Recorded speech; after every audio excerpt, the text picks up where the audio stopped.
प्रणाम भारत। मैं हूं रूना आशीष और आप सभी को गणपति उत्सव की ढेर सारी शुभकामनाएं। मित्रों, आप जानते हैं कि गणपति उत्सव पूरे देश में मनाया जाता है, लेकिन गणपति महाराष्ट्र के लाड़के देवता के रूप में भी जाने जाते हैं। मेरे तो इष्ट देव हैं, हर साल मेरे घर में विराजते हैं। लेकिन मैं जो आज बात करने जा रही हूँ वो है गायकवाड़ साम्राज्य की, वडोदरा के गायकवाड़ साम्राज्य की, जहाँ पर गणपति उत्सव आज भी उतने ही धूमधाम से मनाया जाता है और बहुत गर्व से इसके बारे में वहाँ के रहवासी मुझे बताते हैं। अब ऐसे में मैं कुछ कहानियाँ भी आपको बताना चाहती हूँ।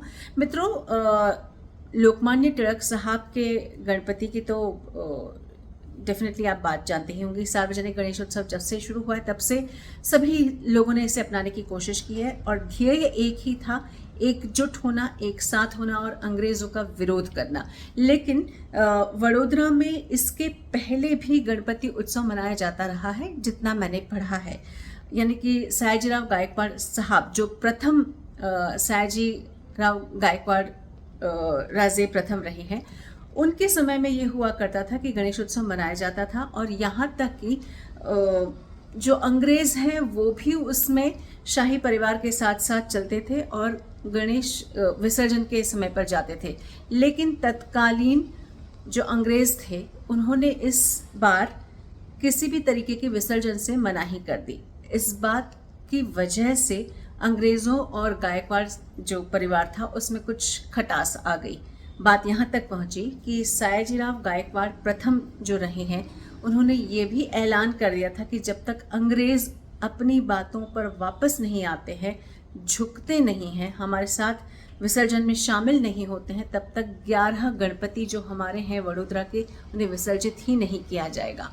जब तक ये बात सॉल्व नहीं होती है तब तक उन गणपति का विसर्जन नहीं हुआ और बहुत लंबे समय तक ये परंपरा या उन गणपति को विसर्जन करने से रह गए। अंततः अंग्रेज़ों को गणपति के सामने झुकना पड़ा।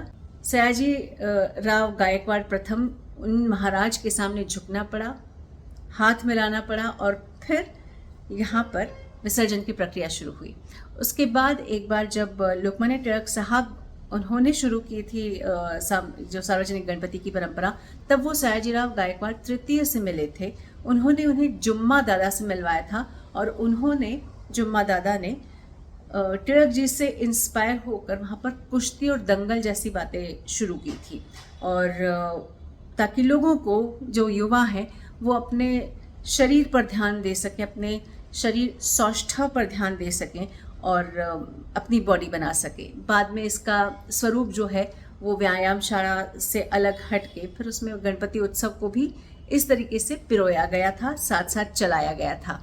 बात तो ये भी है कि यहाँ पर यानी कि वडोदरा में जो गणपति उत्सव मनाया जाता है 1936 के बाद से चौहान फैमिली है, एक चौहान जो मूर्तिकार हैं, वो इस परंपरा को आगे रखते हैं। उनके हाथों द्वारा निर्मित जो मूर्ति है उसी को स्वीकारा जाता है।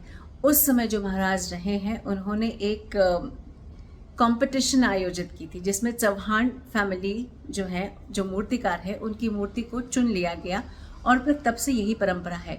हमेशा एक ही तरह के गणपति को बनाया जाता है। ये गणपति रंगशाला या कार्यशाला से निकलते हैं और फिर लक्ष्मी विलास पैलेस में जाते हैं जहाँ पर इन्हें सजाया जाता है।